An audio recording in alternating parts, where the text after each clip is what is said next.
My name is Bronwyn Davies and we're broadcasting this event from a near empty gallery at the centre Beaudesert on Mununjali country here in the Scenic Rim in Queensland, and our co-host is Michelle Blair, coming to you from the Empire Theatre in Toowoomba, southwest Queensland. Thank you for joining us. I'd like to acknowledge that today is National Sorry Day, or the National Day of Healing. In the words of Evelyn Scott, chairperson of the Council for Aboriginal Reconciliation, in true reconciliation, through the remembering, the grieving and the healing, we can come to terms with our conscience and become as one in the dreaming of this land. But right now we'll cross to Aunty Janis Page from the Mununjali traditional owners in Beaudesert.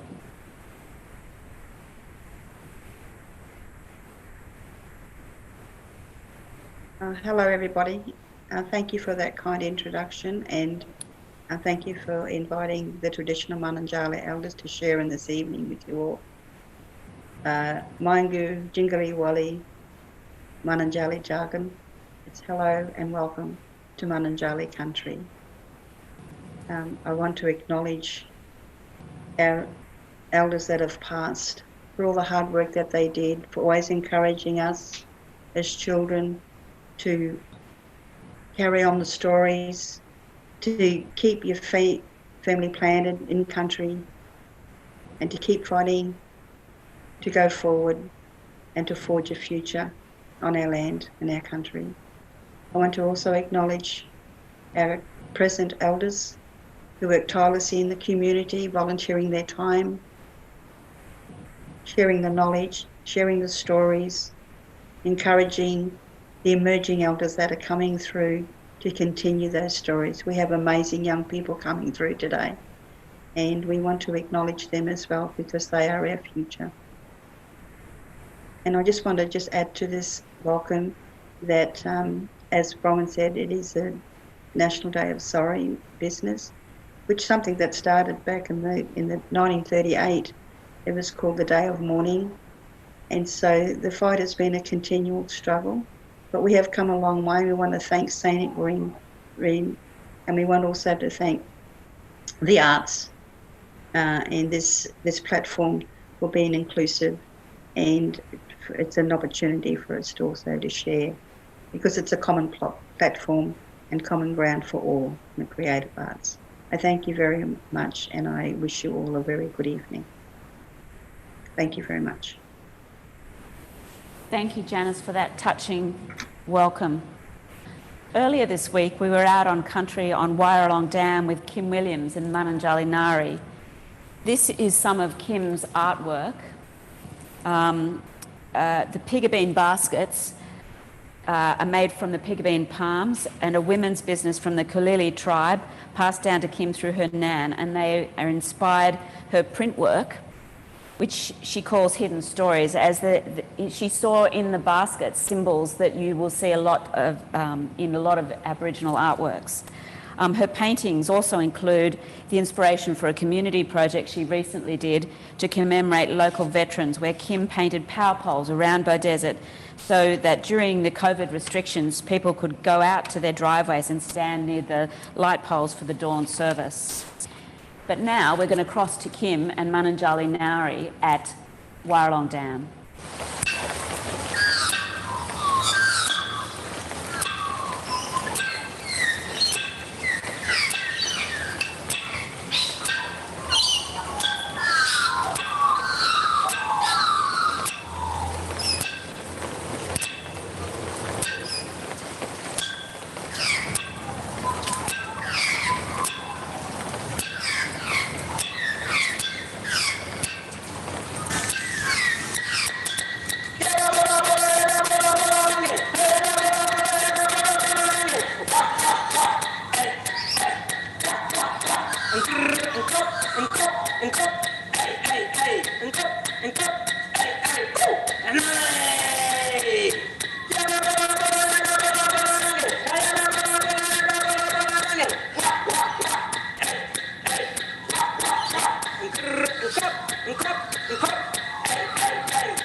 Oh, it's so beautiful out at Wyaralong Dam.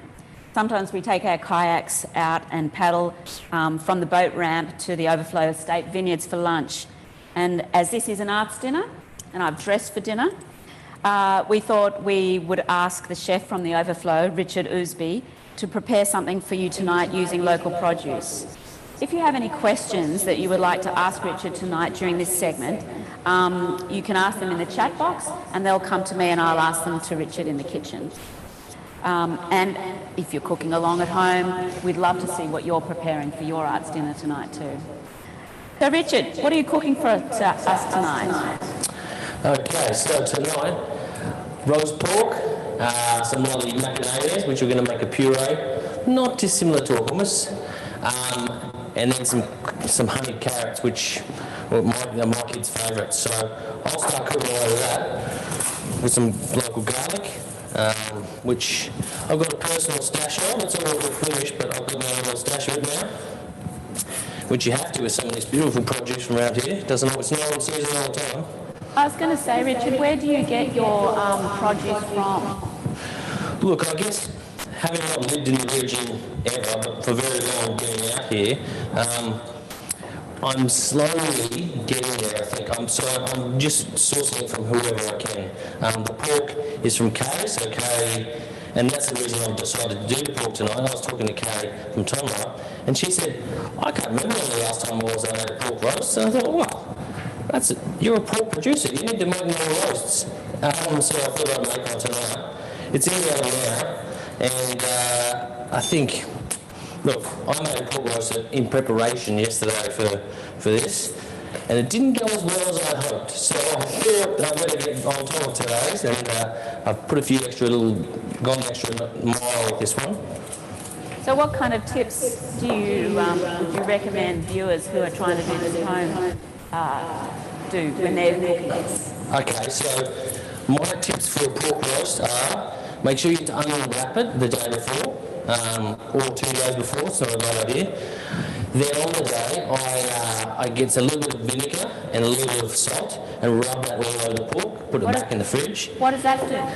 Helps to draw the excess moisture out of the skin. Oh, okay. So to get them crackling, and basically a pork roast is nothing without the crackling. I mean, that's everyone's kids, and that's where it all lives. The crunchy bits. The crunchy bits, exactly right. Now this one's ready. I'll pull it out now. And the crackling's pretty good. I mean, I wouldn't say it's like 10 out of 10, but I'd call it 1 out of 10. I'm happy enough with that in a foreign kitchen. And we're going to make it a gravy with all those juices, as everyone loves to.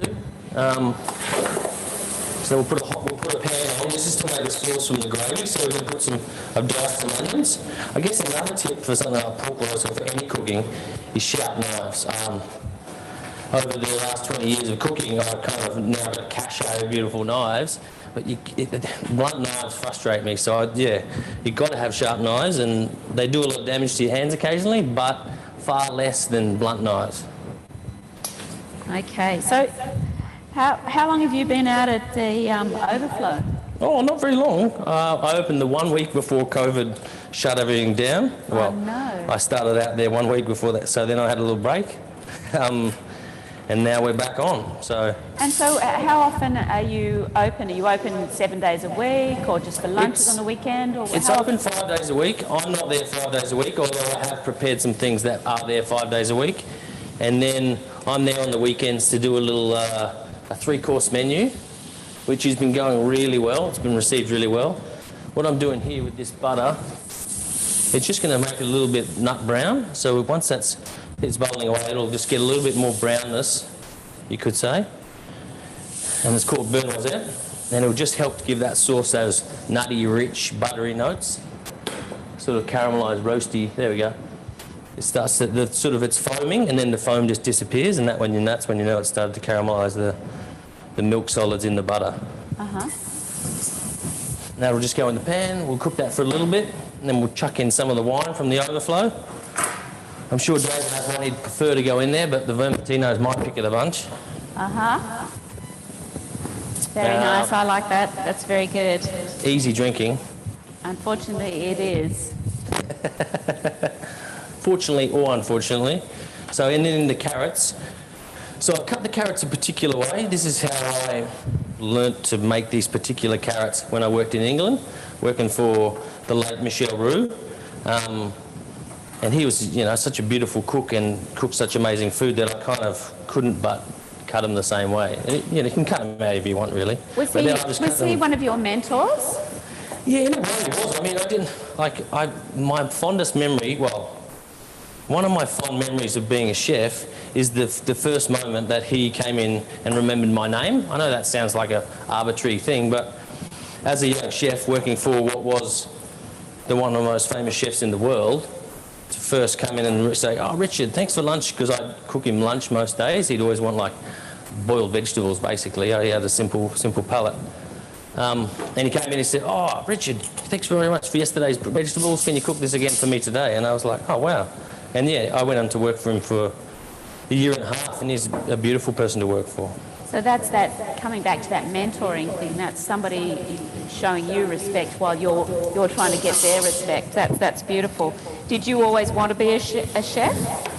Well, yeah, thankfully. I mean, I feel blessed that I never had to make the decision what to do. I kind of always told myself I was going to be a chef at school.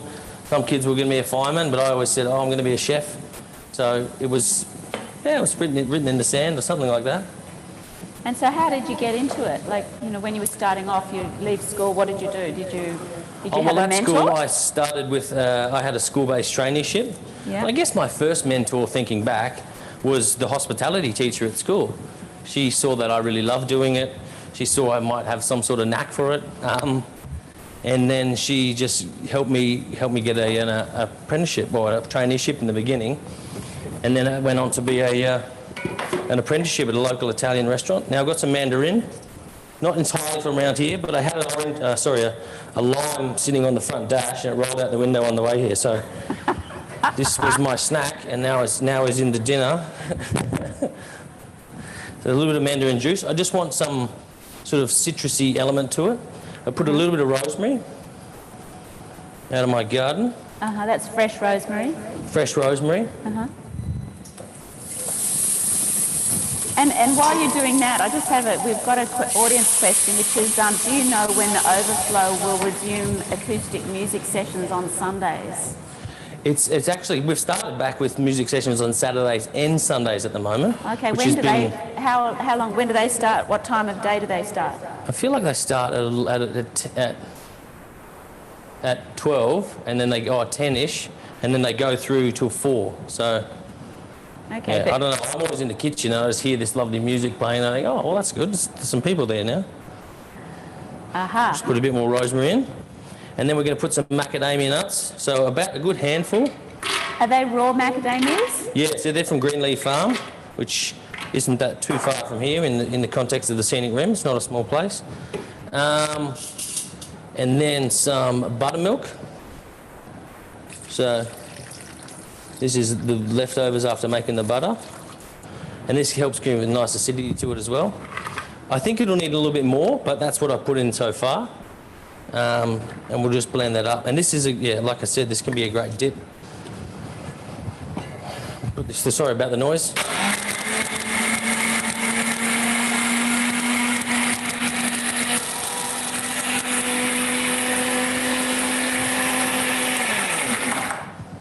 What you're trying to achieve is something a bit finer than that, but that's a good start. So you'll get a lovely hummus. So this is a good dip. I don't know if I've said that 4 times, but this is a lovely dip. If you add a little bit of chili or kind of anything really, it's a lovely dip.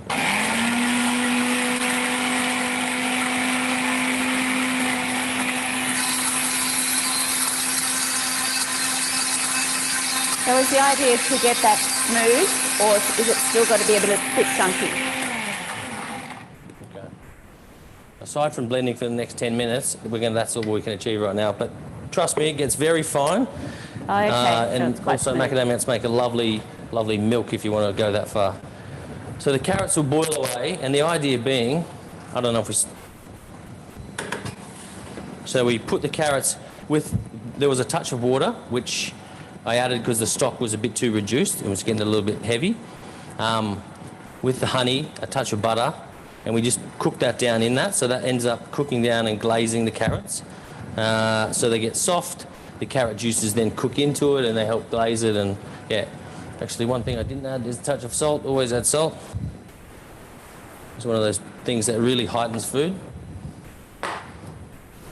One thing I didn't show you, but I will show you now, and I guess it's more to, if you get a piece of pork that isn't tied. Now, it's not it isn't essential, but it does add a lovely, it helps you get a really nice consistent shape. And this is obviously cooked here, but I'm no butcher, so I just do it the good old-fashioned way, and I put one piece under, around, and then you do 1, 2, 3 twists, pull it nice and tight, so you can get a really nice tight, and then you just do a second knot, and that kind of seals that knot, and then it means that it kind of keeps everything nice and tight. Trim those off so there's not excess, but you can see that's what we've done with all of these. So we can take these off, and you can hear that. I didn't do too bad a job, I reckon. So is this the sort of thing that you you have to get better and better at while you're doing your training? You have to, as an apprentice. And do you get scolded in kitchens? Is it a hard apprenticeship to be a chef? Look, I wouldn't say it's easy, but also I don't know anything else. So I mean, I'm sure there's actually lots of hard things about all industries. I think for me, because I loved it, it never came across as, and perhaps because I worked for fantastic people. Another person I really adore and worked for him for a while, about 3.5 years, was Peter Gilmore. And he was probably the first mentor or chef I worked for that really had a very calm demeanour. So if he was to get upset or things weren't going exactly how he wanted, he would, get upset a little bit and be a little bit loud, but you knew then that something was wrong. Whereas his normal way about the kitchen was really friendly, really lovely, hey buddy, pat you on the back. So it was really easy to work for someone like that. And I guess helped me choose my path in a way, because naturally the path of least resistance became where I went. It's interesting, isn't it? Because chefs aren't necessarily renowned for their calmness in the kitchen, are they? So, No. as an aspiring chef, what advice would you give them when they come up against difficulties, or if they're trying to navigate their way through a career in as a chef? Look, I guess, because it's such a personal journey, I guess whatever feels right for you. I mean, I worked in 1 or 2 kitchens, so I found a little bit much as far as the intensity of people versus the value to my career. So I guess there was 1 or 2 kitchens that I thought, okay, this is great food, this is at the top of the tree, but what I'm getting out of this kind of cost me more than what I want. So that wasn't for me, and then I next went to Key, and kind of the balance was perfect there versus it was the best restaurant in Australia and people were really lovely, and I don't think one should sacrifice the other, and it should be an easy path to choose. I don't know, something like that anyway. I don't know if that was clear. Having faith in yourself, I guess, to be able to trust your own judgment. Okay, let's have a look at this. The moment of truth. Not too bad. Depends who you talk to, how pink they want their meat, but I think most people don't want their pork too pink, even though it's all right to have it pink. So we'll cut a few nice chunks of that.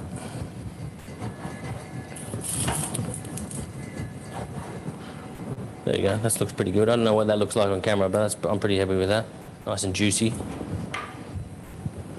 And we're going to add a little bit of butter, so we'll take this these carrots. So what these are carrots that lie underneath the pork, and you could call this, I guess, a trivet or something that's going to sit on so that the pork doesn't brown or burn on the base. And these are perfectly good to eat, but I wasn't intending to use them. So we'll put this on the stove and we'll warm those juices up, and then we'll add in some of the other juices that we did before. These carrots needed a touch more, so I'm going to add a touch of water. They're not quite soft enough. Although they're starting to glaze nicely and they've reduced all the stock out, I'm going to add a little bit of water to that, and then they'll continue to cook just a touch longer. So So don't be stressed out. A bit of water's not going to hurt you. So they'd be Scenic Rim carrots, wouldn't they? They definitely are. And I think, what am I using this weekend?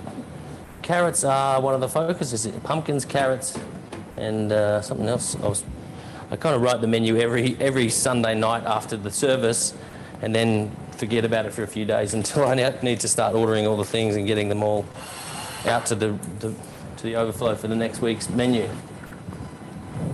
We'll turn this up. Now, so we're going to, like a traditional gravy, I won't thicken this for flour or anything. I'm just going to add a little bit of the stock that was reduced, get this going a little bit, and just that'll do that. So you're not putting any flour in there to make that into to the gravy? I mean, I love, I don't know how many people make jus at their house. I mean, I have a cache of frozen stocks, but I don't mind a gravy, but I don't necessarily cook them that much. Mm-hmm. There's some brown bits in there. And then that'll just come to the boil. I'm going to add a little bit of this vermentino, only partly because it's my favourite out of the bunch. And don't worry too much about cooking the wine off. It's actually quite nice to have some of the wine flavour. Just if it comes to the boil, that sort of alcohol tang, you could say, will burn off pretty fast. You can see there. It's all some burny bits from the... And obviously you can't taste it, but I'll have to do that bit for you. It's pretty good. I'm pretty happy with that. I probably wouldn't say if I wasn't anyway. The carrot's still boiling there, almost ready. And I guess on mentors, I mean, I feel lucky, I guess, having cooked with my nan and my mum for most of my childhood. And maybe that's where, as a chef, I started to be mentored by them. So, they're pretty lovely people. It starts at home, doesn't it? It does. The love of food and the occasions. And I have to say, that's one of the beautiful things out at the Overflow. It's a really beautiful place to have an occasion because the setting is spectacular. And the food, the wine, it's just so lovely. Yeah, that's why I fell in love with it. I went out to the launch of Eat Local Week the year before last. Mm-hmm. Oh, sorry, last year. Was it last year? And I'd never been there before. I mean, it hadn't been finished that long, the new building and everything. But immediately I thought, I could come out here more often. Little did I know I'd then end up talking to David about working out there, but... There you go. That's fantastic. All right, these are getting pretty soft. And it depends how soft you want your carrots. I mean, I like them with a touch of texture. Other people, like Michel Roux, didn't want it to use his teeth too much. So this has, we'll better taste it. Needs a little bit of salt. But it has that lovely rosemary. The buttermilk gave it a little bit of acid. Got a floral note from the mandarin. And it would, like as you can see, with some crackers or something, if we blended this a little bit further, pardon all the noise, it comes off pretty good. And then we'll put a couple of bits of... It smells so, it's seeping under the door to the kitchen from the gallery. It smells amazing. And so these carrots, we used to have to do these for the whole suckling pigs they would cook for the private dining room. And yeah. Oh, wow.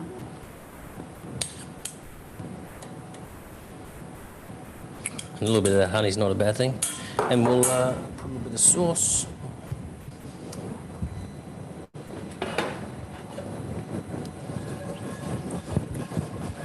So, Richard, do you mentor other chefs now? What do you do about paying it forward, if you like? Well, I guess I'm part of a program or a bunch of programs. One being a program called Appetite for Excellence, which is one that's designed for young chefs, and I was part of it as a young chef, sort of being mentored or competing with other chefs and having fun cooking with them. And now, not this year, but every year there's a judging process that happens where young chefs from around the country kind of put up their wares, you could say, design some dishes, design some menus. You then give them feedback and build them up to, being able to compete with this menu. And then they all come together, have a big sort of master chefy cook-off for a few days. And yeah, I'm one of the judges, thankfully, still involved with the program over all these years. So it's been really special. And the what's so great, and I guess I didn't see it in the beginning being involved, is just the networking on all levels. So it's not just about, young people in the industry connecting with each other, like the people that have been there for a while. It's like all levels of the industry getting together, cooking food and talking about what they love. Fantastic opportunity for an aspiring chef to really get to understand and make those connections, which must be so important in that industry. And then, I guess we could give this a little bit of zhuzh. Yeah. So a little bit of macadamia nut. This is called a microplane, but it's basically just a grater. And this is just kind of helped give that sort of, go the extra mile. And these coming in a packet were far easier than sitting in my backyard, as I often do with my mum, and just crack macadamia nuts with a brick. So yeah, Greenlee do obviously got a big cracking machine. I hope they do anyway. So it's roast pork. Yeah. Carrots. Thank you. Absolute pleasure. That's great. So thank you, Richard from the Overflow.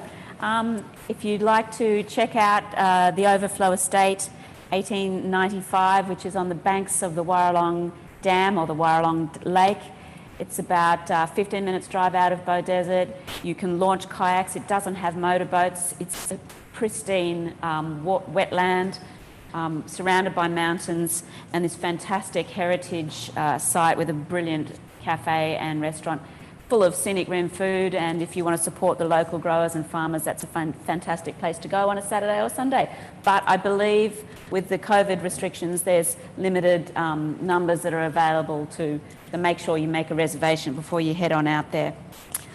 Okay, so thanks, Richard. That's really great and ideal for this autumn weather. We might go now to Michelle at the Empire Theatre. Good evening, Michelle. Good evening, Bron. That dinner looked amazing. I did have a piece of pork on the weekend too, so I can remember what it would taste like. So if you've just tuned into to tonight's dinner, welcome. We're streaming to you tonight from Zoom, and we're also on YouTube Live. I'm Michelle Blair, and I'm your Southwest Queensland Regional Arts Services Network Officer, and I'm on stage at the Armitage Centre, which is a part of the Empire Theatre in Toowoomba.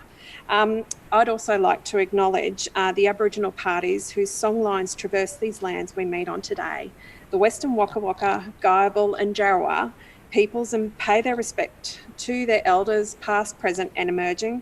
I too would like to acknowledge National Sorry Day. Southwest Regional Arts Services is committed to working with council and community to develop a strong creative community across the Southwest. Today, the Minister for the Arts, Leanne Enoch, has announced a new grant called START, which will be aimed at providing support for Queensland's independent creative practitioners, including artists, producers, designers, technicians and other art workers. Funding will be distributed by the Regional Arts Services Network, which will be us for the Southwest, but these grants aren't open yet, so please keep in touch and we will update you as soon as we have more information. So back to the online event. If you have any questions throughout the night, please post them on the chat, and the team at Arts Front, who are behind the scenes, will get those questions to us. Arts Front and their team are working on this project with us from locations around southern Queensland, with everyone in self-isolation and observing physical distancing guidelines. If you want to catch this again later or share with your friends or community, go to YouTube Live, which you can find at the live live at the centre website or go to the Arts Front website. Bron and I would like to thank Arts Front and encourage you to check out their website and register for a host of online events and conversations in the arts that they are making happen in Australia right now. So we are joined by a fantastic panel this evening, and I just wanted to quickly run through them and introduce them to you. Kim Walmsley is a Mununjali artist and arts worker living in Toowoomba. Kim enjoys a challenge and embraces her purpose to enhance and promote self-worth and determination with art as her tool and her Indigenous spirituality as her guide. Welcome, Kim. We have Ant McKenna, who has been involved in creative and cultural sector development for almost 30 years, working with Arts Queensland, Q Music, Sunshine Coast Regional Council, RADIF, and Indigenous programs, the Horizon Festival, Big Sounds and A Venue, and now Grant is at BMAC. Welcome, Ant. We also have Melania Jack, who is a songwriter and musician teacher and workshop facilitator and one half of the Ironing Maidens. Welcome, Melania. We also have Patty Priest, who is the other half of the Ironing Maidens, who's an associate lecturer of music technology at CQ Uni, passionate about music, creation and experimentation. Sorry, it's a bit chilly here. My brain's not working very well. And she's also the other half of the Ironing Maidens, who we'll hear from later tonight. So welcome, Patty. We have Andrew Wright, who's the Artistic Director of Goat Track Theatre for children and young people. He also produced the very successful mentoring program, Youth at the Hearth, at last year's Arts Ablaze, Queensland Regional Arts Conference.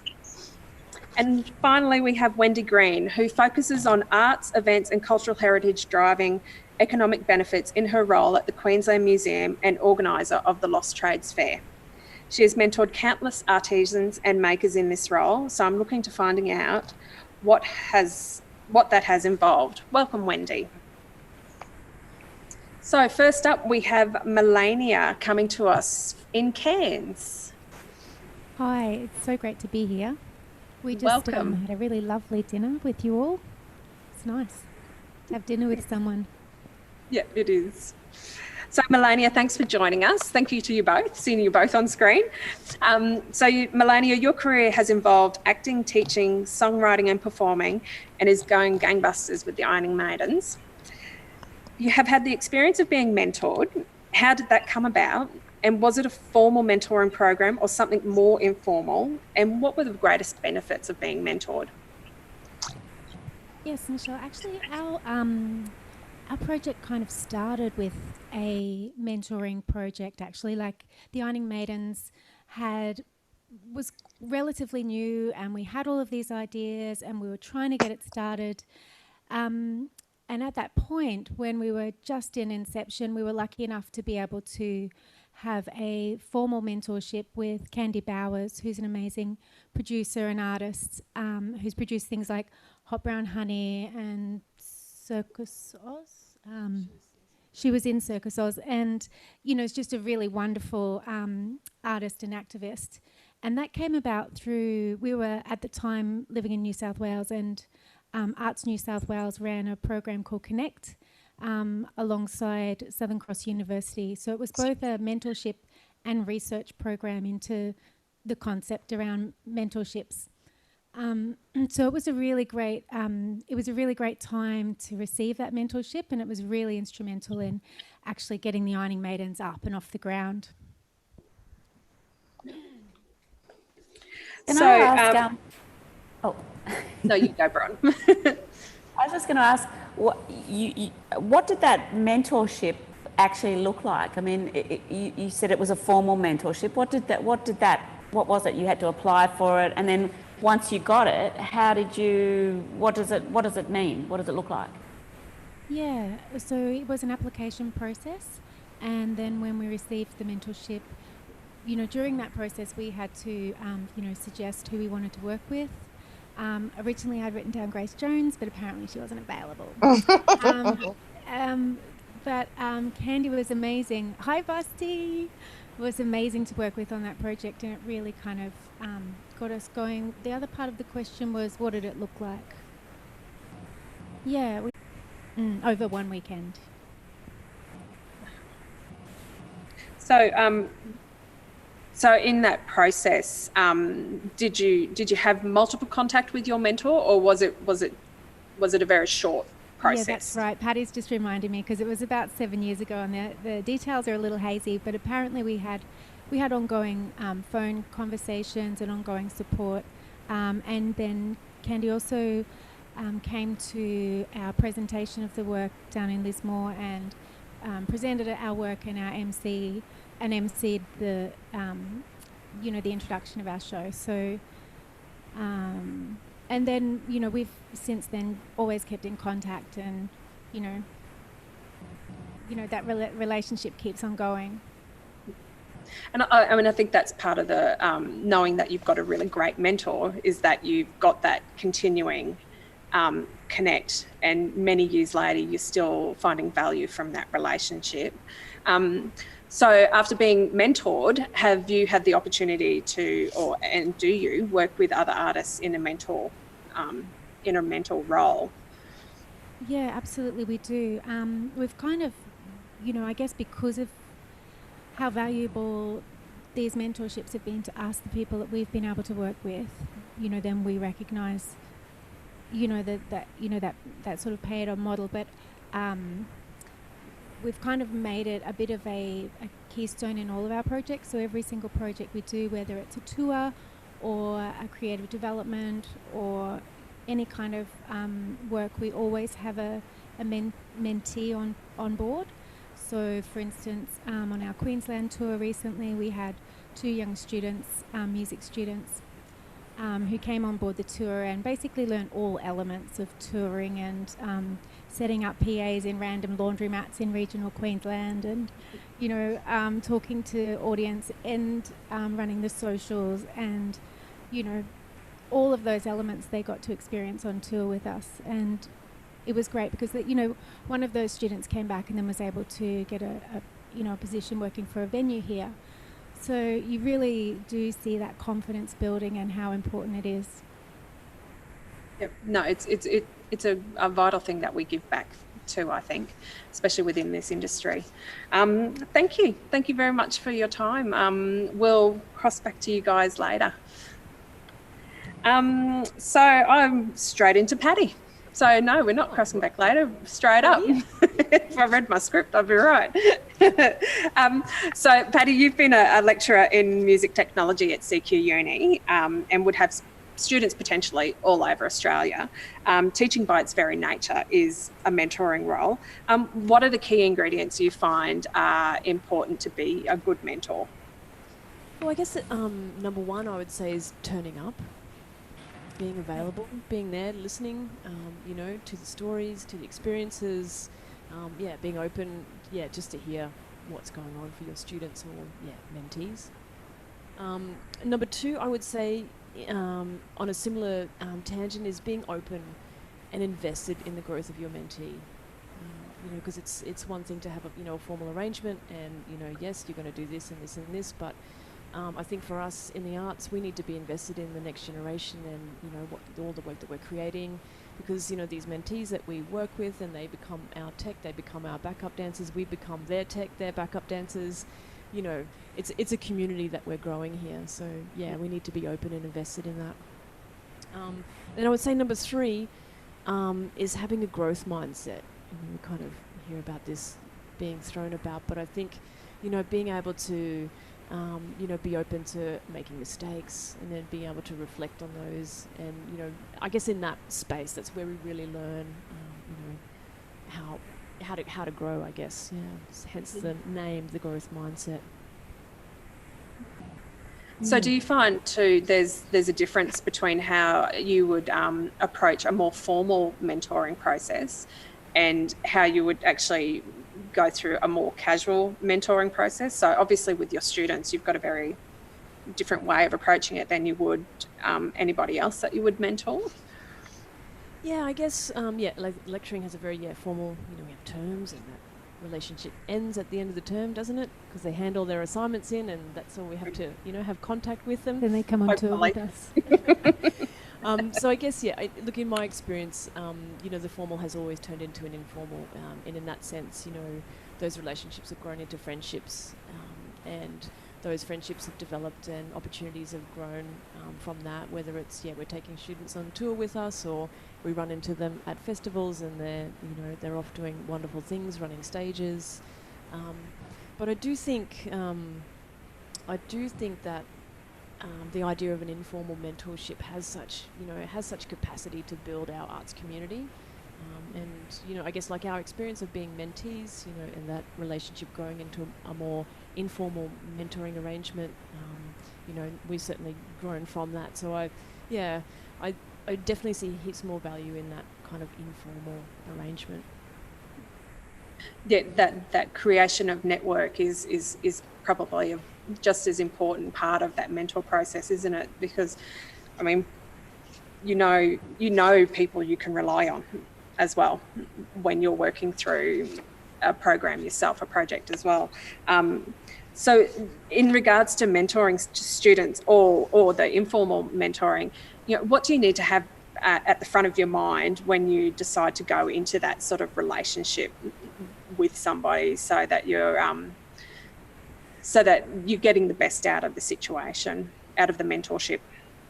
Yeah, I think that's a great question, and I think, you know, in all of these situations, you know, especially being in a lecturing position, you know, there can be this inherent power dynamic, you know, which can, you know, be destructive. So I think that's always at the front of my mind, is, you know, keeping in check that kind of dynamic and making sure that I'm creating an even playing field, so that everyone feels comfortable, and you know, and able to explore the full range of themselves. So that, I guess that would be the biggest thing for me, is just keeping that dynamic in check.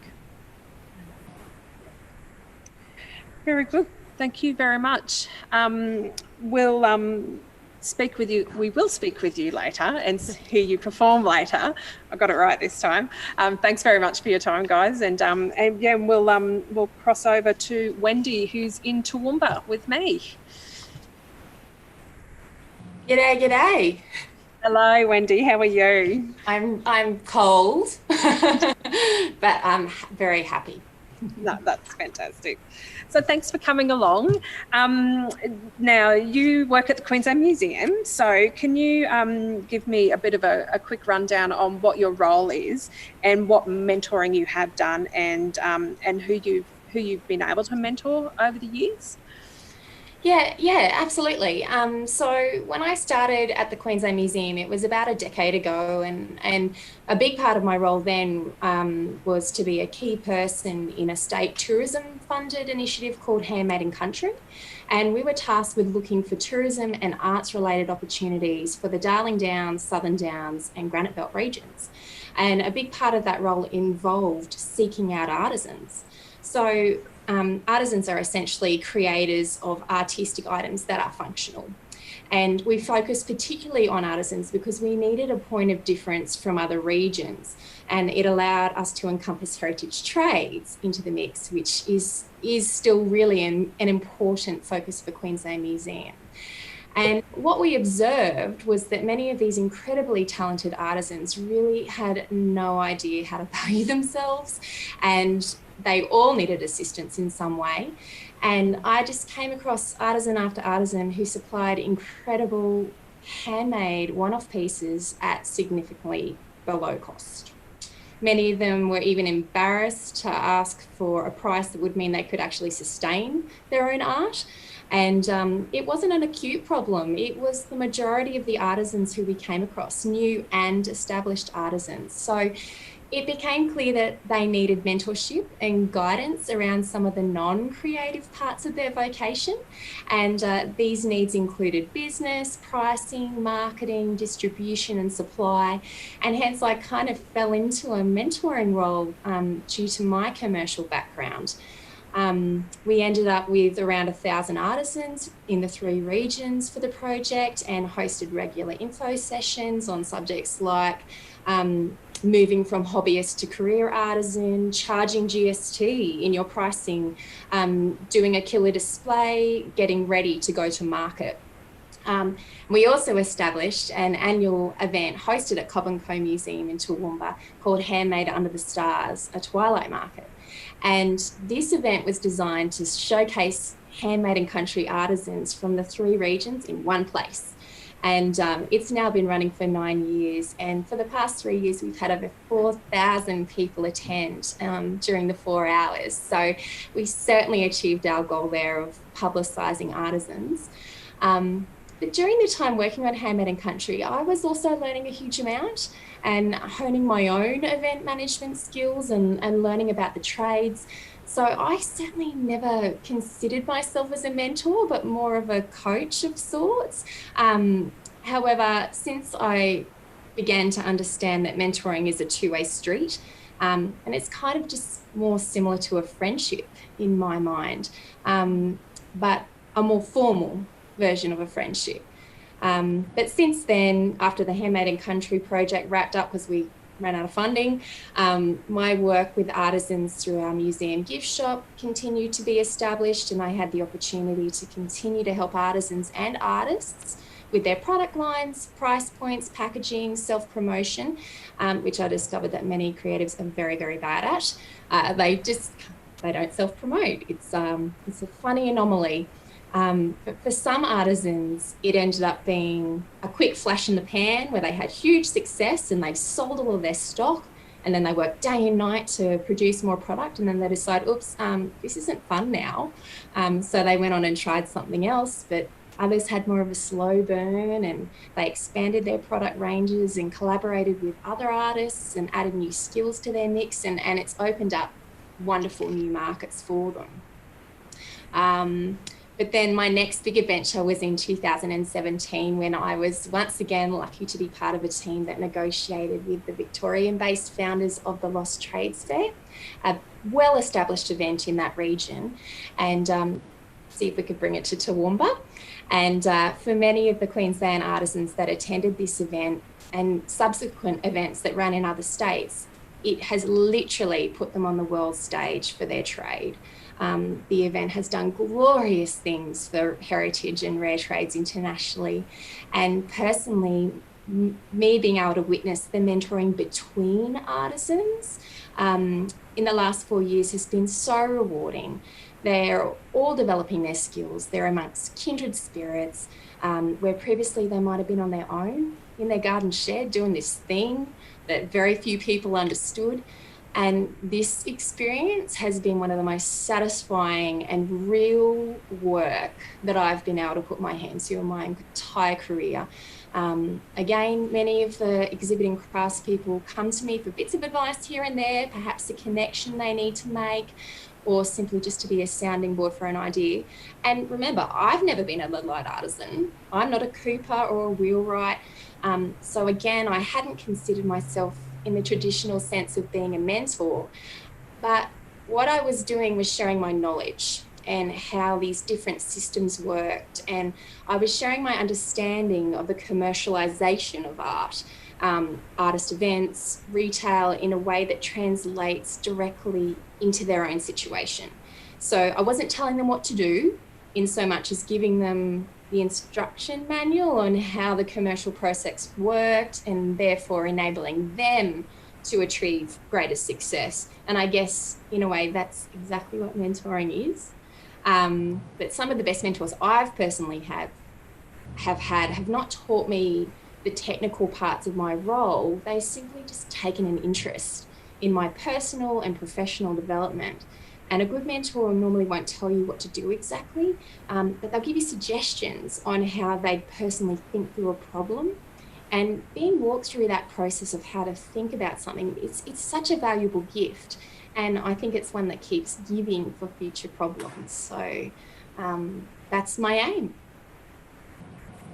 That's fantastic, Wendy.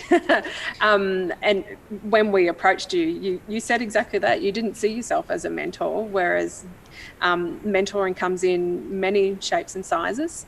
And we all need a mentor for different stages of our lives and stages within our employment. So you've definitely done great things in your role. And we also, as we previously talked about, it's created that community as well, hasn't it?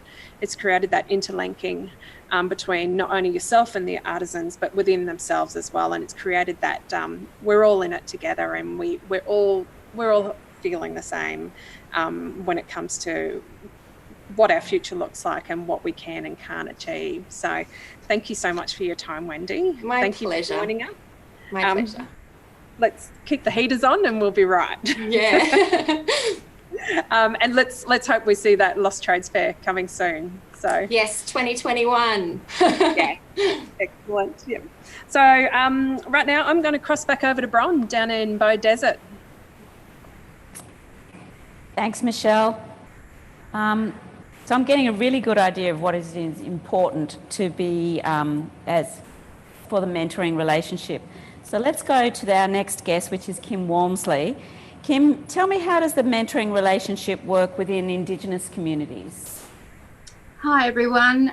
Before I start, I'd like to acknowledge all First Nations people of Australia and just take a moment just to remember what's happened and just hope for the future. Reconciliation starts tomorrow. Yeah.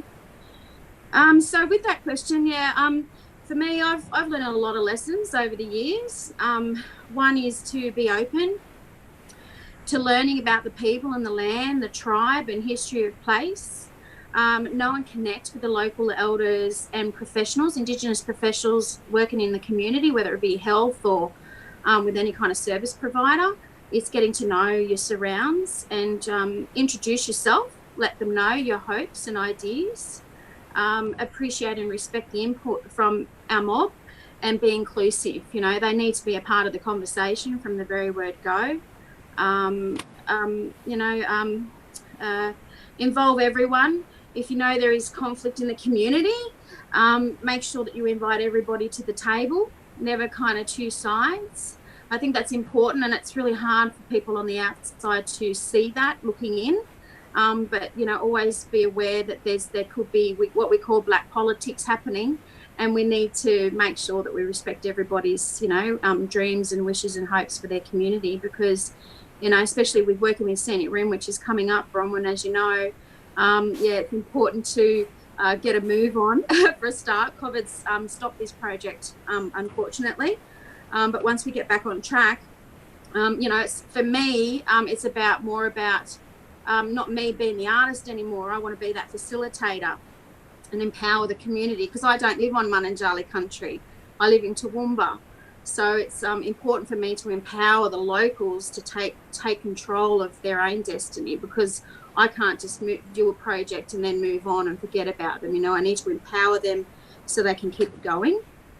And also, I think listen to hear, be authentic in your goals and your purpose and outcome. And I think that's to do with everybody. There's no colour there. Patience with cultural protocols, which can and are different from tribe to tribe. So just because we're all Aboriginal doesn't mean we're the same.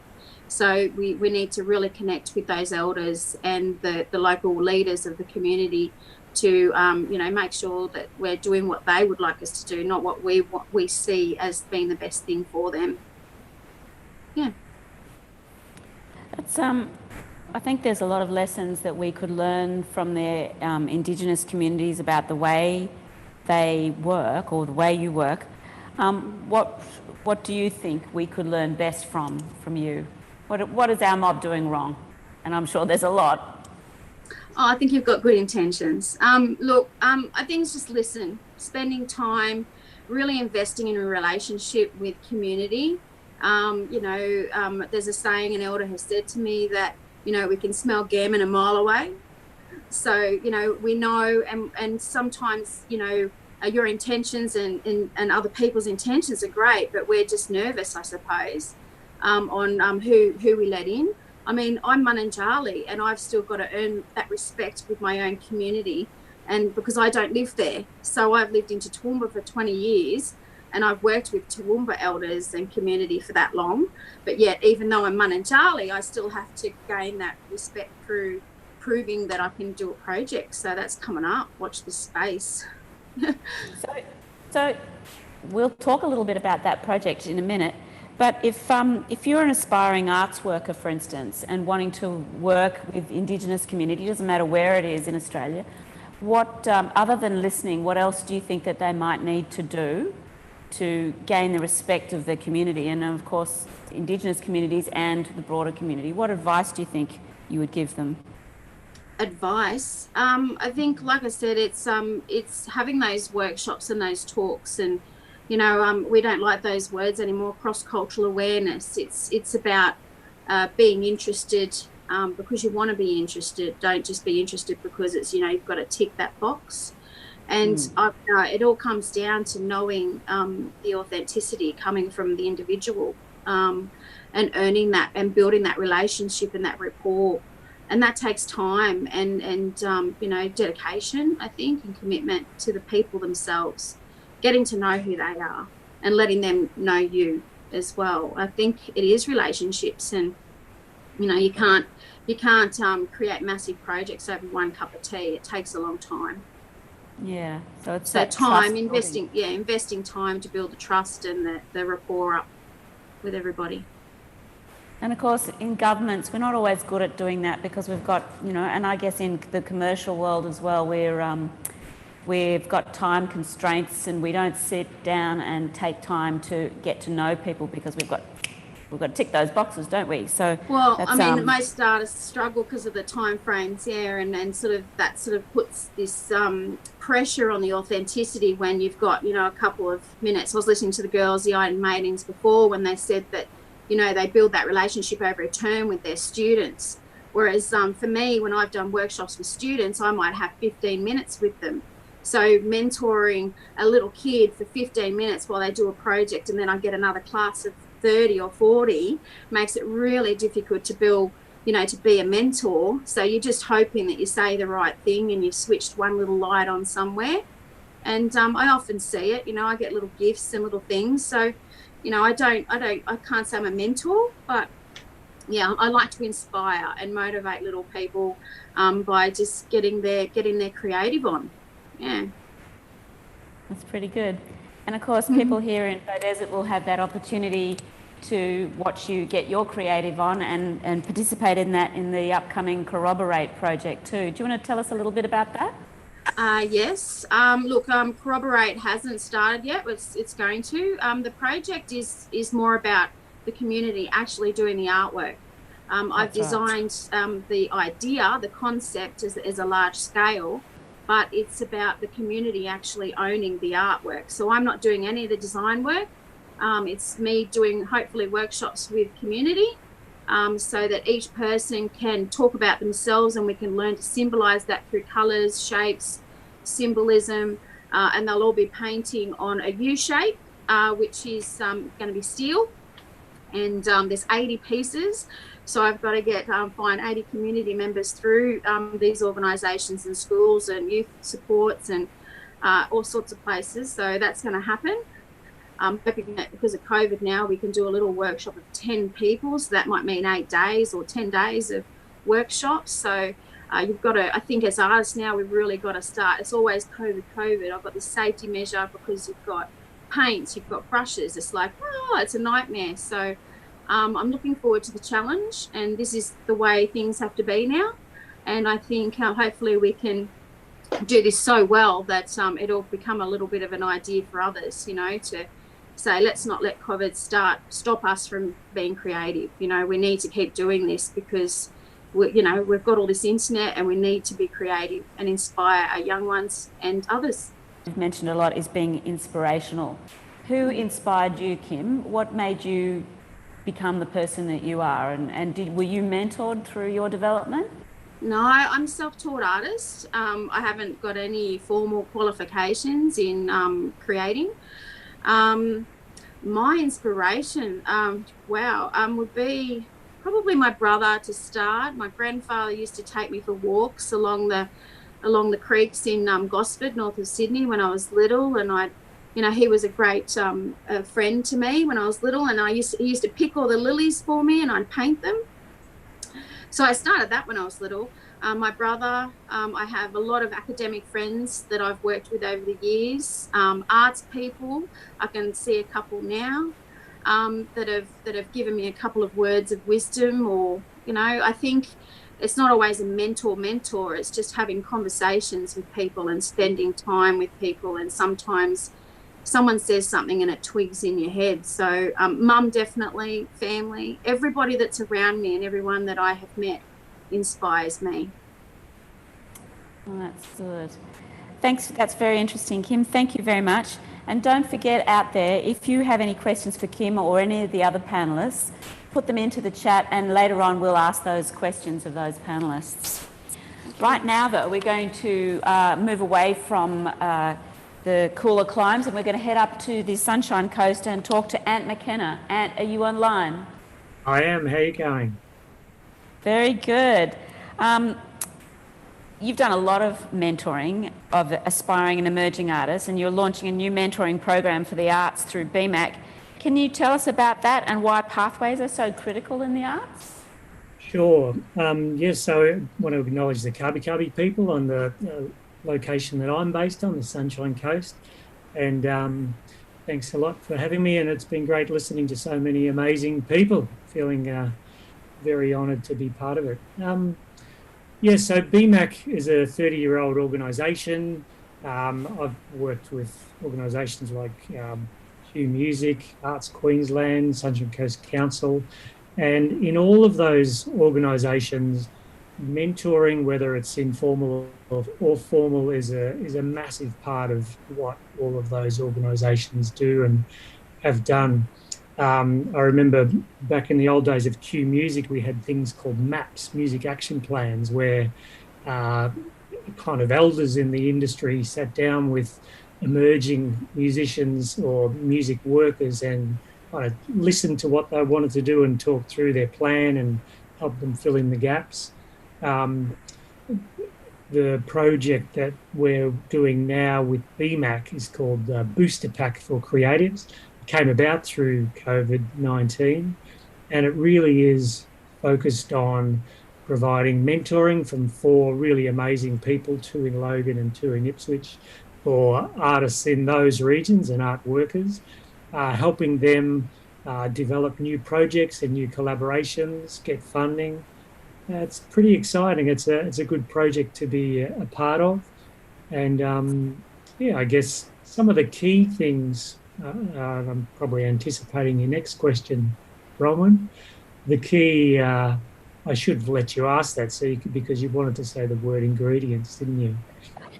I did. Seeing as we're at an arts dinner, I did want to ask, what did you think was the most important ingredient to include if you were setting up a mentoring program? And if those people around Queensland or Australia who are thinking about this, what advice would you give them, or what would you say you should make sure this is part of it?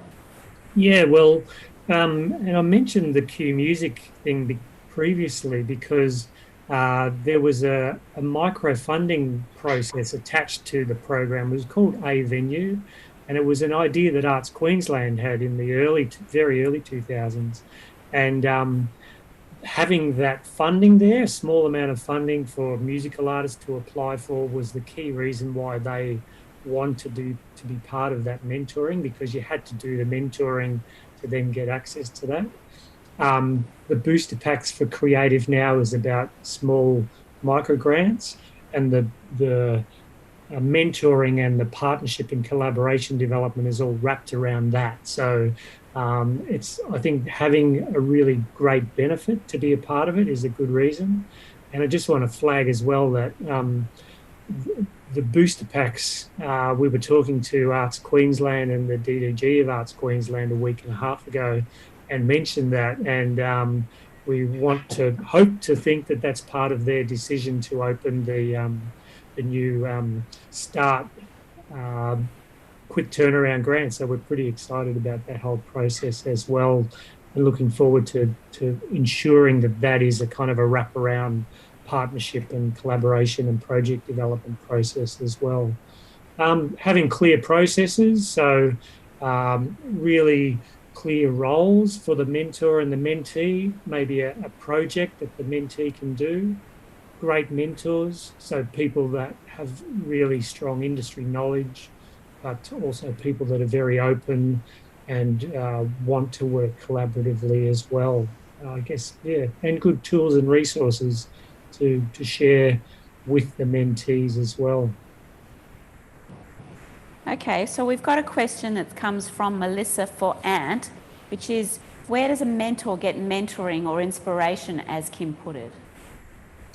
Mentor, thanks Melissa. Hope you're going well. Where does a mentor get mentoring or inspiration? I guess you need to be open to capacity building as a process that you believe in, I guess. Anyone can be a mentor. I built a deck around my pool, and I couldn't have done it without my neighbour coming over. Every day, every Saturday afternoon, he'd come over and go, "We're going to have to fix that. Oh, you'll have to replace that."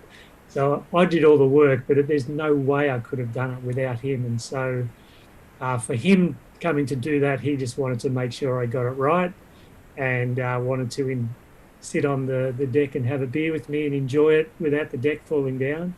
But yeah, having a belief in capacity building and wanting to work with people, and a belief in that process is a key part of it. So when you are a mentor, how do you know when your mentoring has been successful? Yeah, I reckon the key one is when you become the mentored. So I'm thinking about someone like Grace Edward, who's one of our key workers at BMAC. When she first came on, obviously she was learning a lot of our processes and that kind of thing. But every time she opens her mouth now, I just am blown away by the amazing things she says, and learn so much from her every day. And similarly, other people that I've worked with in the past. For instance, some of the early mentoring stuff we did at Q Music with people like the Veronicas and Kate Miller-Heidke, and of course, look at where they are now, and doing amazing things and speaking amazing words as well. So when the mentor becomes the mentee, I love it when that happens. So it's coming full circle. Thanks, Ant. We'll come back to you, I'm sure, in a little while. But right now, we're going to cross over to Andrew Wright on Tambourine Mountain for our final panellist. Andrew, you there? I am. How are you going, Andrew? You mentored young people from around Queensland as part of Youth at the Heart at Arts Ablaze. What did the young people get out of it as mentees, and what did you get out of it as a mentor? Okay. Well, for those of you who don't know too much about that project, basically there were a number of young artists. There was a call out from across Queensland. They were in completely different positions. So some of them were still high school students. Some of them were emerging artists. Some of them had already been gigging for a while. So they kind of had a different situation. So there was kind of quite a spread of where people were at in their careers. So when those people came in, they needed different things. And I suppose that's one of the keys to mentoring, is you're meeting people where they're at. So if you've got someone who's a DJ in Capella, and they still haven't even been paid to play their music, and they're at high school and they're trying to find a guitar teacher and someone to teach them singing and sampling, you have to meet them where they're at with that and say, okay, so your first steps are A, B, and C. For someone who is further along the track, then obviously those skills are not going to be useful to them. So in terms of what the young people got out of it, it varied, because for some people what they got out of it was their first gig. Like Harvey went back to Capella and signed his first gig and made his first money from his art form, and for him that was massive achievement. Other people secured tours while they were at the state conference by us side coaching them on networking and partnering, so they could bounce the stuff prior to a conversation and then go into the conversation, have that success, come back out. Other people wanted to know, like, how do I hack my head? Because I'm so nervous in these contexts, there's such daunting contexts to kind of navigate. So that would be, I won't name names, but, there are a couple of them that were just going, this is my worst nightmare, actually, being at a conference and navigating networking and making deals and things like that. So in terms of what the young people got out of it, they probably fall into three major areas. One would be they got a little bit of an awareness about their art. So their practice, their process, and their products, and how they could deliver those better. They got better understandings about their business. So how do they market, how do they sell, and how do they deliver on promise? And then in terms of leadership, probably the major skills that they would have pulled out of it would have been greater personal mastery. Like, we forget sometimes that people just don't even manage their default diary during the day, because other people go to work and there's a bell or there's a 9 to 5, but people actually have to have a diary. So greater personal mastery, greater people mastery. How do I win people over to being interested in my project? And then probably the big one is greater purpose mastery, that sometimes we've got to bring people back to who are you really? Like, what are you? Who are you when you're fully expressed? Like, what's kind of your purpose in being here? So kind of, I suppose, answering some of those big questions, that was important for a lot of the people that were there as well, because they're being refreshed and brought back to the path of, when I'm at my best, when I'm at my essence, when I'm fully expressed as a human being, who am I? And I feel like that's the greatest question that mentoring can answer. So that's probably the stuff that that people got benefit from. In terms of what I got benefit from, that is a massively intrinsically rewarding process. Like that's the thing that actually, when I talk about purpose, that's the thing for me that lights me up is, if I'm going through a down spot, the best thing I can possibly do is go and help some people. So for me, I think mentoring is intrinsically valuable. If it's for you, you do it wherever you were, So yeah, I think that's what I got out of it was a sense of being part of that group, and the camaraderie of that group was amazing. And it was a formal process, wasn't it? It was a formal mentoring program rather than an informal one. It was, and I think I definitely agree. I think Patty might have said it earlier, that one of the things in a formal arrangement is, once you've got that formal arrangement, the idea then is to kind of drop that shit fairly quickly and get into authentic, vulnerable communication. So, yes, you can come through that formal process, but if you try and hold status in a mentorship, I feel like, you're kind of disingenuous, and in the words of Kim, people will smell that, a mile away, So I think that, yes, formal mentorship, it was a formal mentorship, there was a formal call out, people applied, there were all of those processes. But once they were in there, it was about, okay, rule one, day one, can we just please take our masks off? Because all of us have things that, if we're going to get anything from this thing, we've kind of got to bare our bellies and go, this is where I'm vulnerable, this is the place where I need help, because otherwise the whole thing's a bit of a sham and a bit of a show, unless you kind of bare your belly a bit. So Andrew, you mentioned something there, and I'm picking up all the different things that seem to be key in this conversation, and that is the communication between the mentor and the mentee. What is it? What are the key things that we need to remember when we're communicating? If you're the mentor, how you're communicating with the mentee, and also for advice for the mentees who are now communicating possibly with their idol or someone they respect. What do you think are the key things in that communication?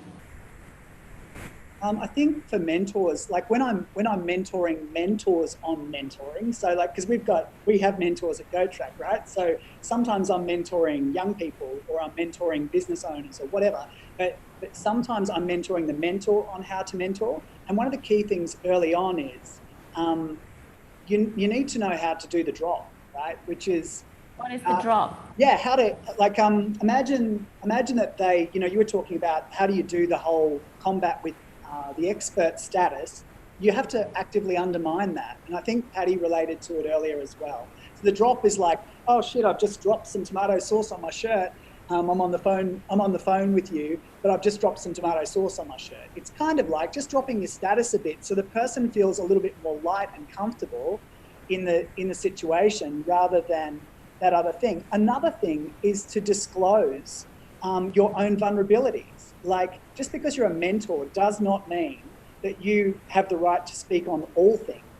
It doesn't mean, you know, and actually what's amazing sometimes, like I was mentoring a girl in Africa last year, and she was asking about mindset. She was made jewelry, and she was talking about, oh my God, I don't know if I can go out and make these approaches. I'm so nervous. Do you ever get nervous? And I said, yeah, I get nervous all the bloody I wake up nervous.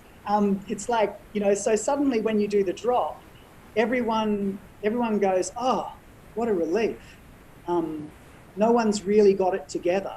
And that's why mentoring is important, because none of us, like I've never met a person who has it all together. So once we do that, we're in the space of just being able to go, this is where I'm really owning it at the moment. And if I'm owning it, then I should be helping someone else through that thing with their permission. But in the areas that I'm not owning it, I have to look for mentors, you know. And that's the thing as well. Quite often we've got, you know, we might be a mentor in one area, but we might need a mentor in another area. So, yeah. So that brings me to watching your career. It's quite interesting because in the last year you've been to India, you've been to Singapore, and you're also a guest of Richard Branson's in South Africa. What was going on there? So yeah, I was selected as one of 20 entrepreneurs that went in, and we stayed with Richard at his safari, which is not where you shoot animals, but where you go and have a look at them, just to clarify. But when we weren't there, we were out in other spaces in Africa mentoring people who needed that support. So one of the places that I worked at was Maharishi Institute, and those guys take people off the streets of South Africa who are in poverty, and then those guys are actually taken in, and basically there's a whole reconstruction of their brain, because 66% of the people who come into that are suffering PTSD. They've been through some terrible, terrible stuff. So they have to bring them back to who they really are. They have to, they do about 3 hours of meditation a day. They have to reconstruct these people to believe that they're worth something, and then they start to build in the business skills to help them to navigate the world and to build their business. So they're about building entrepreneurs, and they feel like what's going to happen, and I think this is so cool, that's why I was involved, is imagine the difference in our political system if you took the most disadvantaged people and you placed them in the most powerful positions in that culture. If you flipped that power dynamic, if you took the least educated, you made them the most educated with the most access, the most business skill, what would be the shift culturally in that community? And so that's the premise of it. So we kind of went over there and we were mentoring young entrepreneurs in order to create their own businesses. So yeah, so that's kind of what we were doing in Africa. But you were also being mentored by the other people who were part of that program, and of course probably Richard Branson, I dare say. Yeah. So we were mentored by Richard, and we were mentored by other people, and then I was called on to mentor in the circle as well. So it's been mentioned a couple of times tonight, that idea that mentoring can be circular, and where I've got, you know, really high levels of skill or talent, other people won't, and we kind of fill each other's gaps in a way. So by hanging out in a space where everyone's there to help everyone else, that's the major objective. So when you turn up, you go, how can I help? How can I be of assistance today? And by people, again, this starts with people being vulnerable. No one's ever been helped truly who hasn't kind of acknowledged that, or had an awareness that they, you know, they need to be helped. Yeah. So that's kind of the starting point. And you know, I think one of the things that you notice with Richard is that he actually is constantly this is a little trick that I noticed. I don't think it's a trick. I think it's a really productive habit that Richard had. I'd ask him a question, and remember, I'm asking Richard Branson a question, so it's kind of like everyone's hanging in, you know, kind of going, how's he going to answer?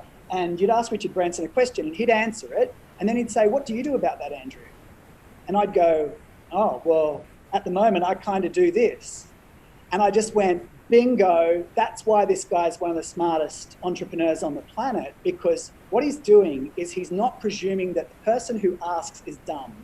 He's not presuming that the person who's asking the question doesn't have their own value or their own innate knowledge.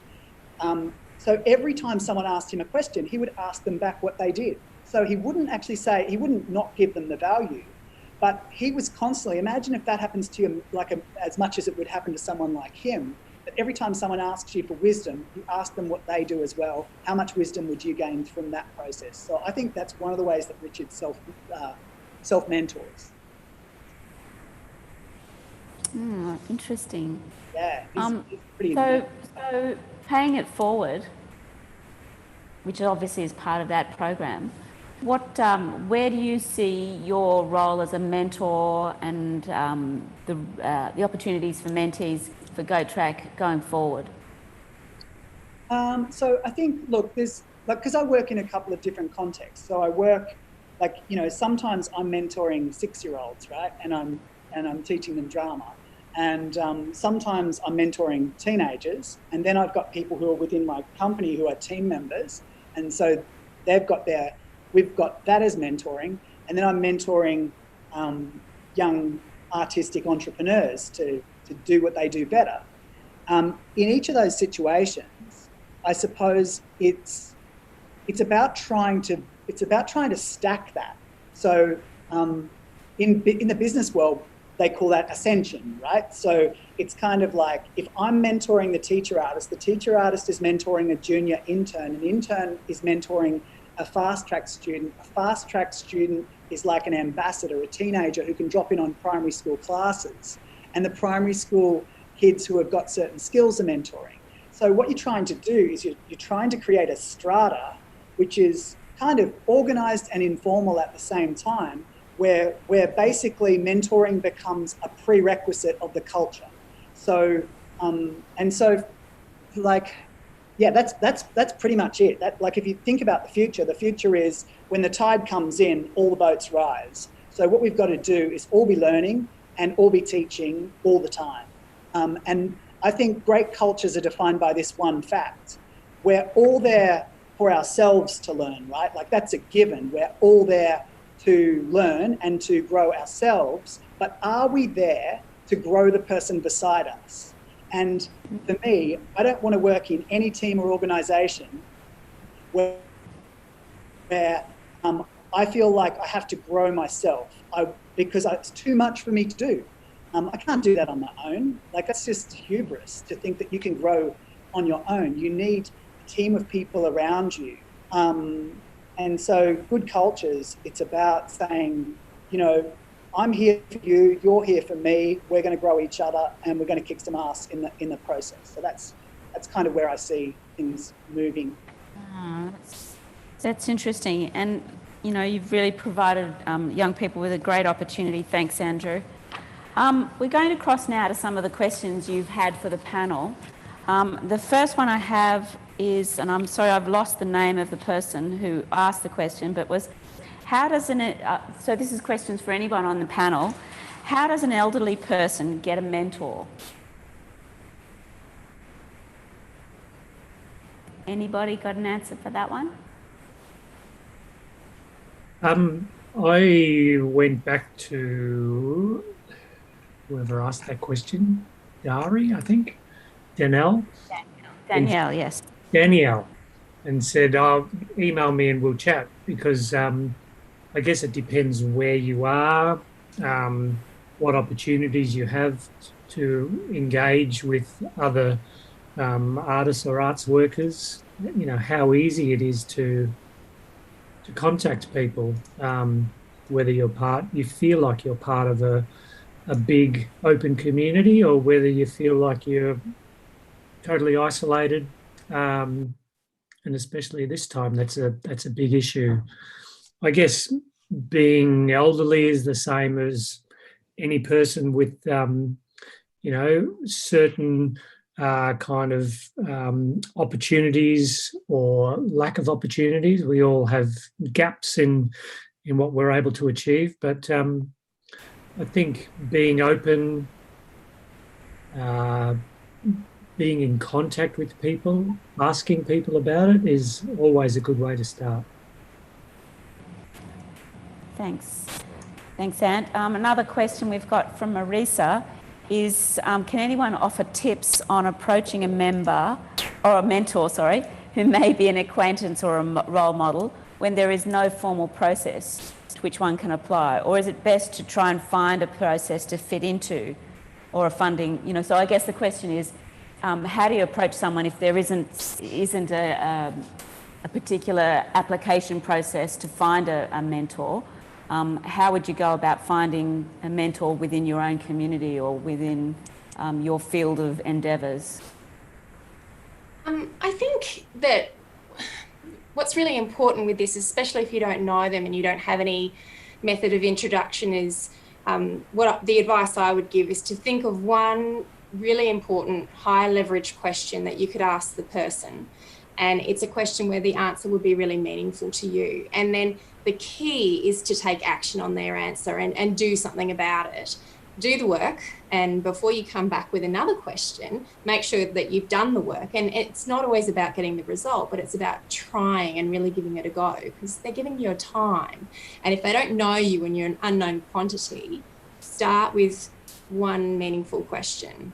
That would be my way in to someone that I don't have an in with.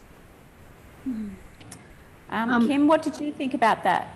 Yeah, for me, actually, I had a phone call from an Indigenous elder today down on the Gold Coast, and he wanted me to mentor him in some work. And I said, well, we had a big yarn. We just talked about it.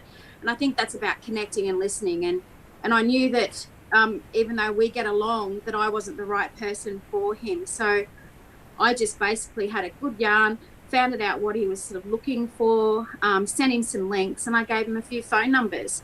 And that was, and I rang the people first, said, can I pass your number on? And they said, yes, I always do that. And so, yeah, they've connected, and I purposely connected him to an Indigenous male who is a younger man but does the work that he needs. So, it's those types of things, just having that conversation. But he reached out to me, which was great. So, and I'm always not passing the buck, but just, I'm trying to, share the load and, share the information and the knowledge that's out there, because I'm not the keeper of everything. So it's important to connect people with people that can support them rather than trying to do it yourself. And Andrew, you had some thoughts on that too, didn't you? So was that? You had some thoughts on that as well? On the older mentoring situation, or the best way to? I think it was about the approaching. Yeah. I think one of the things is know what you want, because sometimes it's kind of like people come in and they haven't actually put a little bit of thinking time into where do I need help at the moment, and so as a result, it's kind of this kind of iffy, kind of ambiguous, amniotic sac of something happening, but we're not getting anywhere. So it's like, what do you actually need? And I think if you can say, look, I don't know about marketing, or I see people on Facebook, does that work? How does that work? And the more specific you can get, then you can go and do what Wendy's asking, which is like, if you've done that mental work yourself, then you can go, who do I know that can do that thing? So if you, for instance, let's say it was Facebook and it was marketing, and you said that person seems to be everywhere on Facebook. They wouldn't be on Facebook every day of the week if it wasn't working for them. So they must know something, and then you go to that person with the, hey, I've tried Facebook, it hasn't worked. Are there a couple of key tips that you've got for me about how that could work better? And so having done a bit of groundwork first, great, and then I completely 100% agree with Wendy, go away and do something to prove that you're a good mentee, because when you show up, your mentor shows up. And if you don't, then I have a word for that, which is called ask hole. It's something that asks you for advice, and then they don't go and do anything about it. And that's kind of like the bane of the mentor's existence, is the ask hole. That is priceless gold. That's the key word for tonight. Yeah. I think that's a great takeaway. That's sort of so talking about having the question to ask, but I've always wondered too, how do you even pick the right mentor? We can all have these people that we maybe envy for what they're doing within their career, or we've been following them for years and we think what they're doing is great. But when it comes to the crutch, are they the right person to be your mentor? And how do you know that without putting in a lot of time before you realise that they're not the right mentor as well?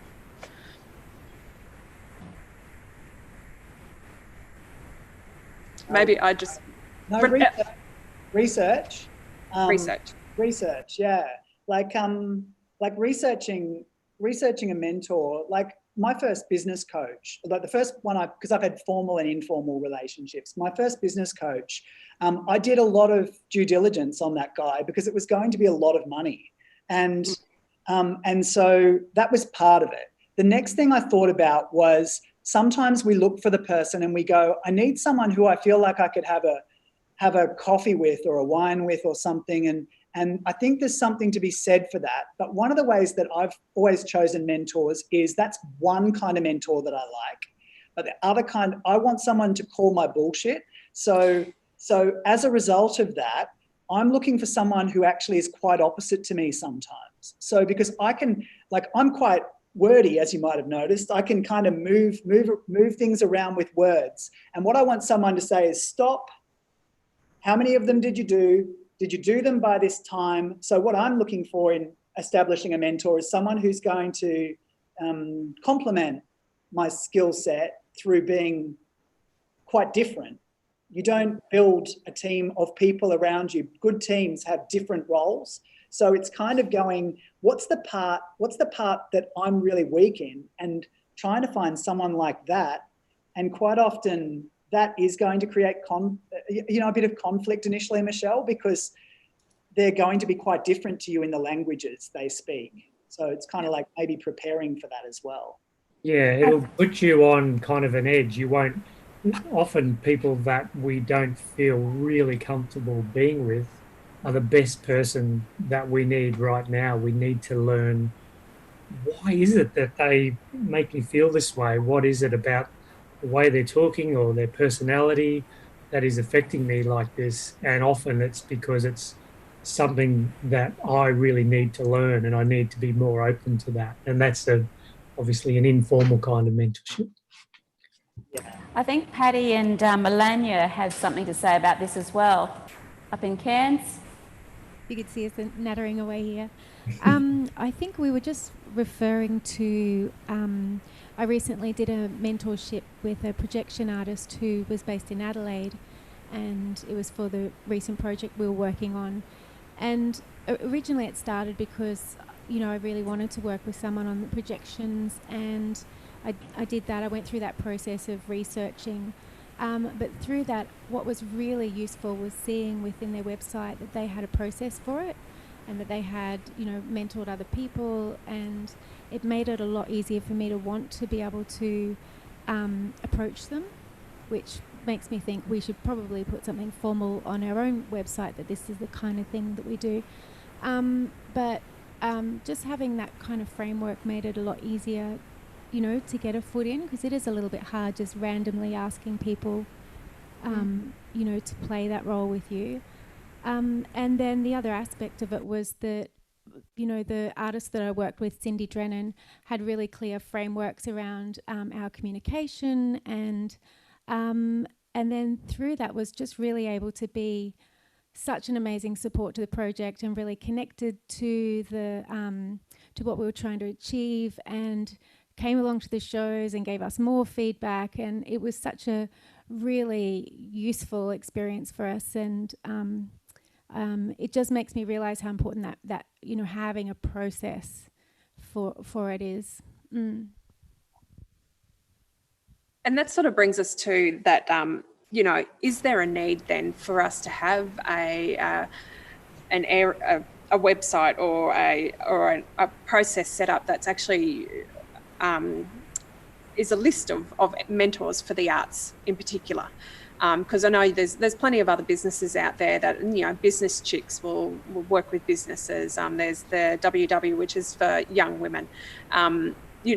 Does the arts industry need a platform where we can actually know who those mentors are, who mentees are looking for mentors? Do you think that would work for our industry?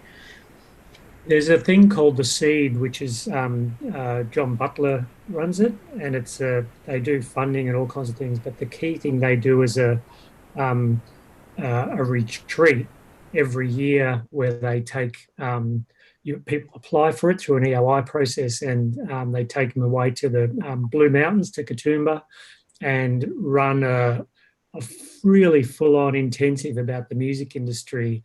And what happens basically is that there's a bunch of mentors sharing their information that they've learned over a million years to a whole stack of very excited people. And those relationships that are formed there have really changed our industry to be, the music industry, to be much more collaborative and partnership based. And I was lucky enough to be there talking about funding for 5 or 6 years in a row, which was an amazing experience. But something like that could work. But I really would love to see something more formalised across the state in terms of mentorships. And I guess lots of those opportunities are often funding based and often cyclic and dependent on government. So, I guess outside of that, if we as artists and as a community had a process for creating opportunities for mentors and mentees to connect, then, like in our relationship with Cindy Drennan, we paid a fee for that and that was okay for us. I think she, would probably also offer scholarships, but, those relationships could be discussed, outside of the boundaries of funding and government, and it could expand those opportunities much more. Yeah, run a standards review program where they actually connect mentors with galleries that are a part of the program. So there's so many different arms of the creative industries that there's so many different places you've got to look to find that kind of information. So to be, is there value in sort of trying to funnel it all into one spot to make it a little bit easier for people as well?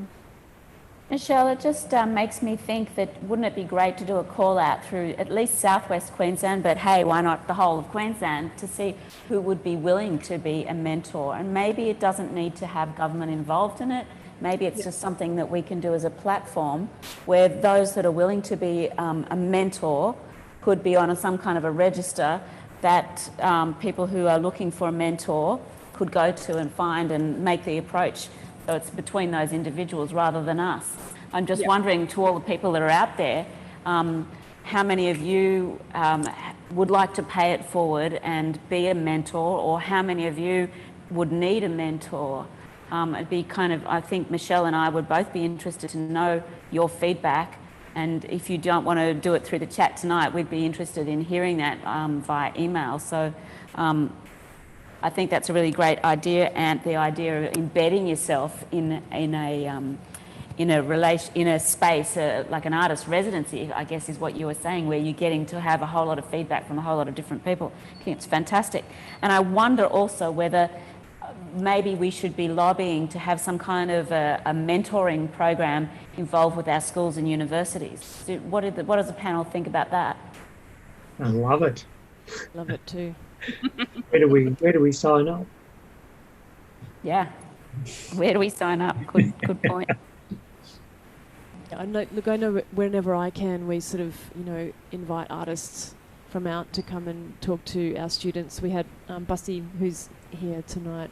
She was up in Cairns doing a creative development for Hot Brown Honey, and I got her to come and do an artist talk for my students. I think after an hour with Busty, all of my students wanted to join the Church of Busty and were sort of, you know, forever inspired by that moment and that experience. So, you know, I think universities are a great place. It's that moment in your life where somebody reaches in and has this incredible impact, and we all hear those stories of the great teachers or the great moments where, you know, things have turned around for us. And that's, I guess, what we're trying to say is that we're all, as individuals, capable of doing that and paying that forward to others and being that something that inspires people in other people's lives. So I'm just...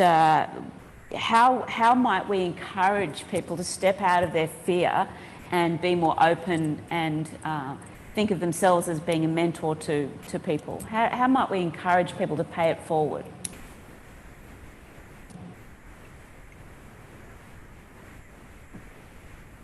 And there was silence. I don't know how to answer that one. It's yeah. I know. How do we get people to volunteer, I guess, to be, or maybe I should change it. Do you think that there are barriers that we need to overcome to encourage people to be a mentor? There are some barriers. I think, you know, as artists, we're all doing a lot already. You know, we're kind of already, you know, doing a lot of work just to keep our own careers going. And so I think that time and money can be a real barrier for a lot of artists with being able to have the capacity to work with other people. And, you know, I certainly know that it was really, you know, great for me to be able to afford to be able to pay someone to mentor me, because it just made that relationship really clear as well, and the time that I was getting really clear, and it meant that I didn't encroach on their time and energy at all. It just made it feel really balanced and beneficial for both of us. It was a real acknowledgement of, you know, the 40 years of work that Cindy Drennan has actually done in the industry and in her own learning. So I think when we're talking about, I noticed there was a comment that said that no, money needs to change hands, and I'd probably argue with that. I'm much more of the view of keeping the money going around the pockets of all the artists, you know, and paying it forward in that way. I think that's really interesting too, and if we were going to have those formal mentoring programs where people are being paid to be the mentor and people value what the information they're getting because they're putting their hands in their pocket in some way, or they're part of a funding program, how might we set something like that up? How could that be formalised? And I guess, Ant, this might be a question for you, because you've just implemented a program like that. Well, how would you see, how can we do this across Queensland or across Australia? Well, ours took money, so we're using some of the RASN funds, the Regional Arts Services Network funds, and we did that specifically in response to COVID. So employing 4 people for a period of hours each week, for a period of time, with specific focus of getting in contact with every artist and arts worker that they know in the region, and spreading the word that they're available and offering their time to support those artists in their development. But yeah, that's a more formal, and of course linked with the opportunity to get funding out of that as well. So I think there does have to be some kind of formalised approach to it, but I guess you could look at it in a more as a kind of a collective or a like a union type thing. You know, there's a whole stack of industry bodies in the past, cooperatives, etc., that actually provide that kind of peer support among different business people. So there's lots of good examples there, and even kind of good examples of business models to do that, where people actually pay to be part of it. You might have to get to a certain level before you're accepted as part of it as well. There's all of those kinds of opportunities. Depends how into collective socialist behaviour you want to get, I suppose. Let's go there. Yep. Bring on the revolution. Before we finish up, I'd just like to ask each of the panellists their favourite mentoring moment or experience. We maybe start with Patty. God damn it. Look, I do think I have favourites all the time. I'm exposed to students all the time, and just, any of those tiny little moments where their little faces light up and they've got something, or it's, we've both tripped over on this pavement. I think, like Andrew was saying before, that idea of the dropping, I very much believe in that idea of levelling the playing field and being exposed and making mistakes and allowing my students to kind of come with me on that journey. So I guess I can't choose one. That's torture. Melania, what about you?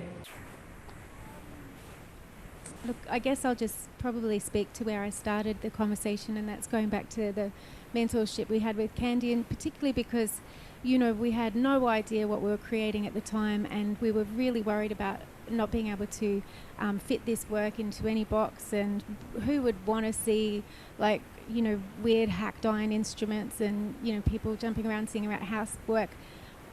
We were really, kind of lacking a lot of confidence in whether we could really pull it off. And, working with Candy, it just really pushed into our brains just to forget the box.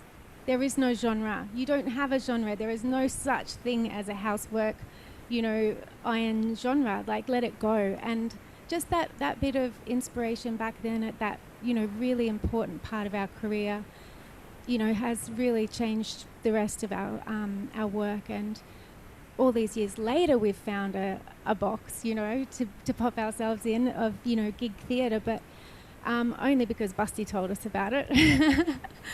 So I think it's just remembering just how much impact, you can have on another person's career and life. And I think we should all be encouraging each other to do that. That's great. What about you, Wendy?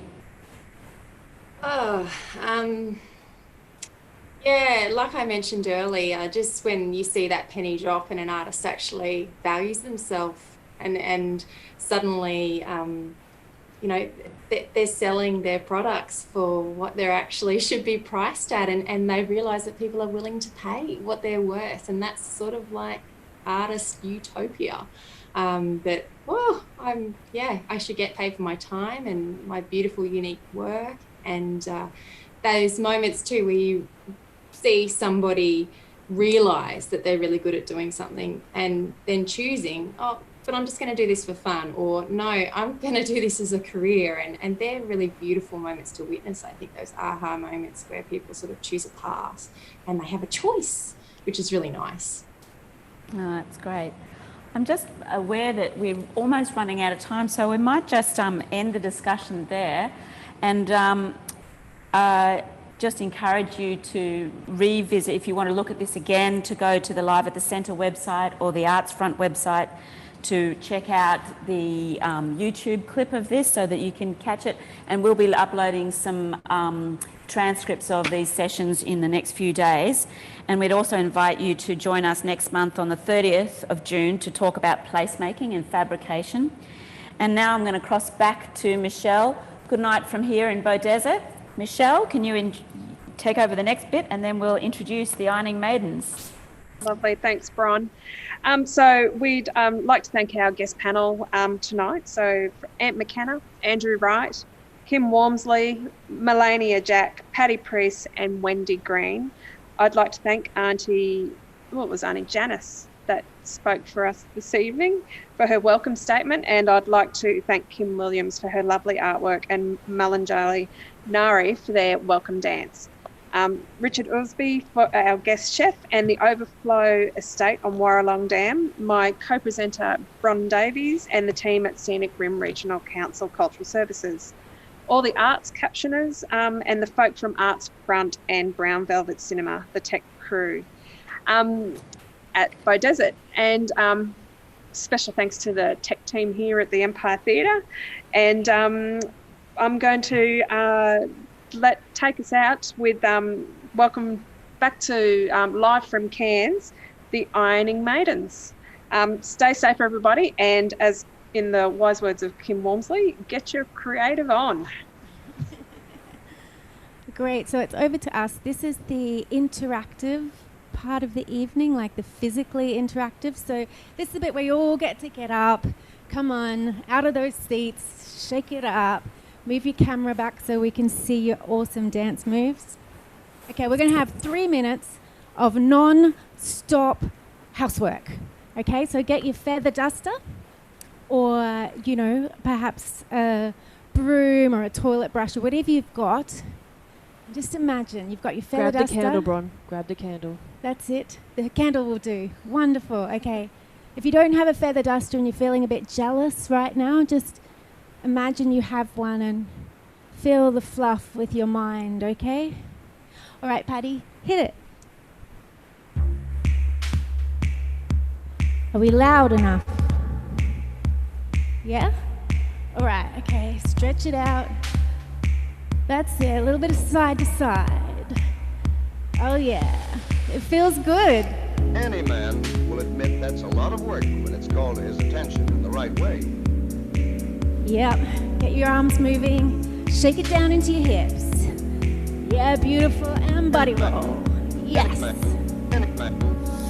You're not my breadwinner, I'm not a homemaker, I'll break your plates, I'll take your place, I am a table header. You're not my breadwinner, I'm not a homemaker, I'll break your plates, I'll take your place, I am a table header. You can party like a housewife, baby, come on. Tonight, we can all be housewives. You can party like a housewife, baby, come on. 'Cause we know how housewives like to party. You can party like a housewife, baby, come on. Come on, let's all do it together, let me see you. You can party like a housewife, baby, come on. And the best thing about the housework party is it never ends. Done and done, done, done. Did that washing, did that bit, wash those sheets, bit of dusting. The dishes are done. They were done yesterday. The dishes are done. They were done yesterday. The dishes are done. They were done yesterday. Dishes are done. You just gotta put them away, boy. You! Okay. Now we're gonna do freestyle housework. Freestyle. Got some vacuuming, vacuuming. Oh, sexy vacuuming. You have to look sexy when you're vacuuming. Windows. Get those windows clean. Eliminate germ and cobwebs. Are you ready, everyone? 5, 6, 7, and you can party like a housewife, baby. Come on. Woo! Feather duster. You can party like a housewife, baby. Come on. Oh, you look beautiful. You can party like a housewife, baby, come on. And I love your moves, looking good. You can party like a housewife, baby, come on. Last little bit of cobwebs. Gotta get this house cleaned up. Beautiful. Well, I think that's a clean house. Now, before we go, it wouldn't be a gig if we didn't have a little bit of a merchandise plug. We've got some lovely tea towels here for you. So during COVID, we've been stockpiling merch. We have almost used it as toilet paper, but not this one. This is clean. And you can have it if you go to www.ironingmaidens.com. We also have some lovely aprons. And we have a special new tea towel project that's starting in June, which we can't tell you about, but if you pop to the website, you can keep in touch with us and get your iron on. Thank you for having us. Thank you.